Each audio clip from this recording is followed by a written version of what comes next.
um texto aqui.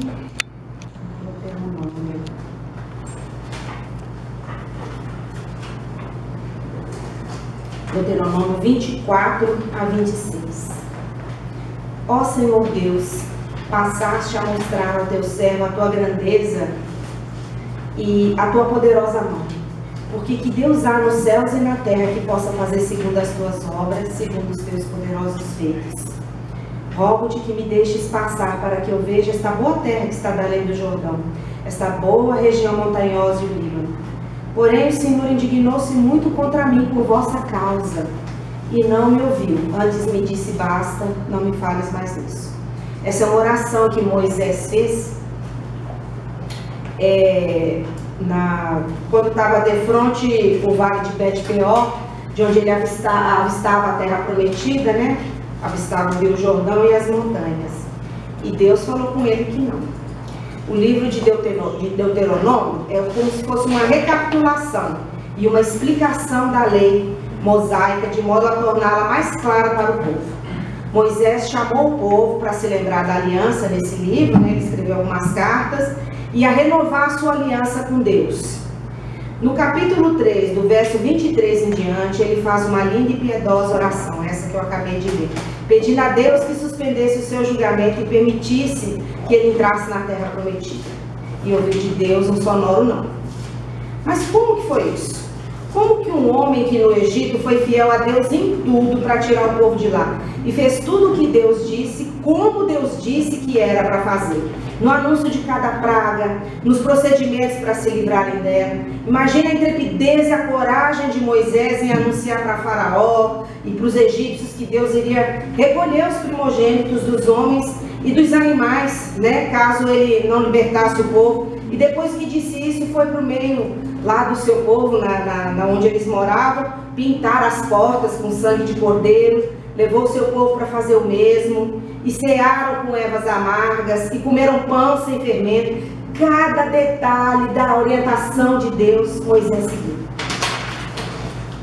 Depois de tudo que aconteceu, terminou tudo mais que bem. Deus inclusive surpreendeu não só a Moisés, mas o povo, tirando eles do Egito sim, mas tirando-os com provisões, com ouro, abriu o mar vermelho na frente deles e os levou a salvo para o outro lado, livrando-os de Faraó.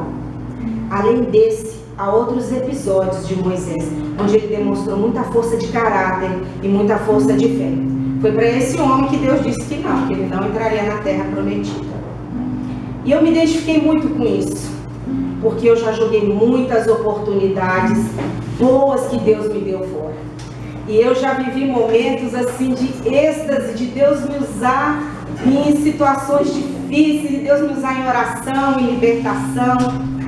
Mas o início dessa história se dá em Cades Barneia. O povo estava cansado, sedento, e começou a murmurar e pressionar a Moisés. Arão e Moisés foram então para frente da tenda da congregação, onde Deus sempre se manifestava com eles.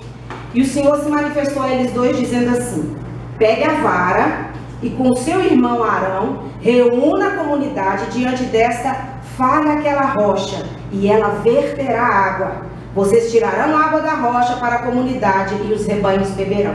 Está lá em Números 20, verso 8. Essa história completa está em Números, no capítulo 20, do verso de 1 a 3. No verso 8 tem essa orientação de Deus para eles dois.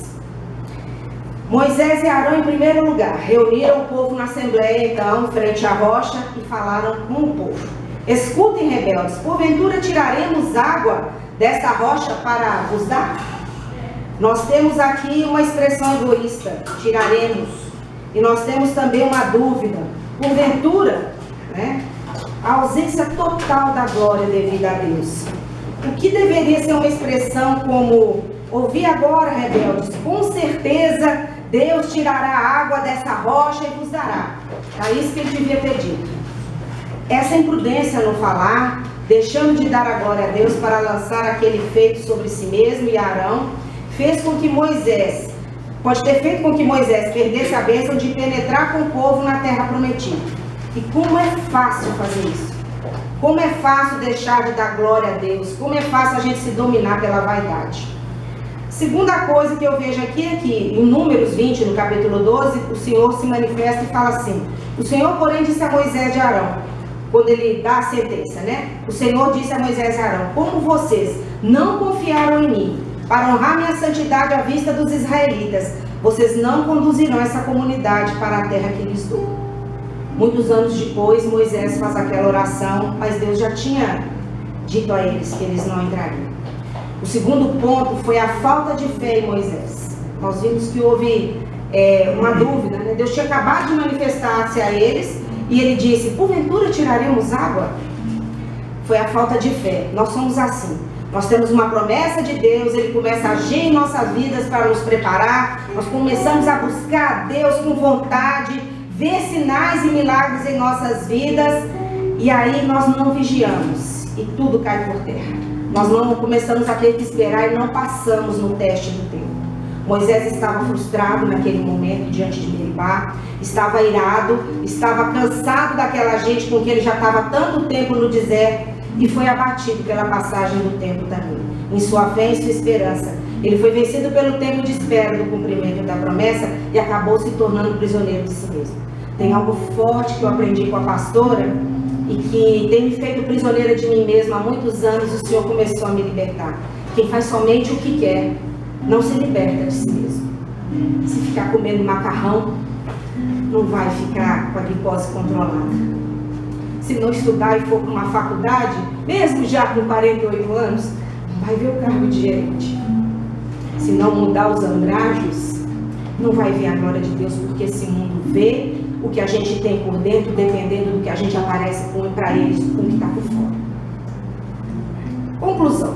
Eu cheguei a 3 conclusões depois disso.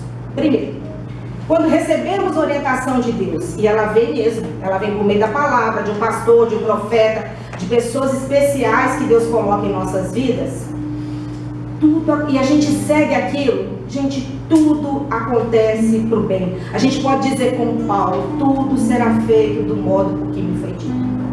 Nos posicionamos em direção à promessa. Essas promessas da minha vida e na sua vida só vão se cumprir quando nós nos posicionarmos rumo a essa promessa. Os problemas se resolvem quando nós seguimos as estratégias de Deus. Segunda conclusão que eu tirei por esses dias é que quando fazemos o que Deus manda e damos a Ele toda a glória e louvor, Ele nos transforma e Ele nos liberta, principalmente de nós mesmos. Quando Ele nos liberta, Ele nos firma, Ele nos fortalece e passamos pela espera, a espera do cumprimento da promessa, de maneira positiva, crescendo espiritualmente, não frustrados, nervosos, irados. E as pessoas veem que você é um canal da graça, e Deus te exalta, mesmo sem você merecer. Ah, Deus te exalta. Surpreendente como Deus te exalta. A terceira e última conclusão que eu cheguei é que, com essa palavra, eu entendi que Deus é bom, Deus é longânimo, Deus é misericordioso, mas acima de tudo, Deus é justo e soberano. Ninguém barganha com Deus. Ninguém tira dele toda a honra e toda a glória. Precisamos levar Deus a sério. Não podemos confundir esse amor e graça com permissividade. Só Deus é o Senhor. Nós acabamos de cantar, Senhor, que o Senhor é exaltado nos céus, o Senhor é exaltado na terra, só o Senhor é Deus.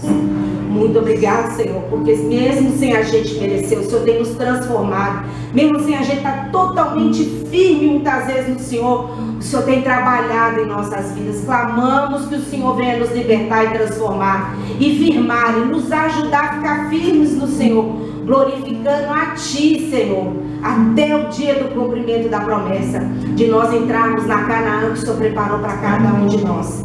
Nós Te louvamos e Te agradecemos, Senhor, em nome de Jesus.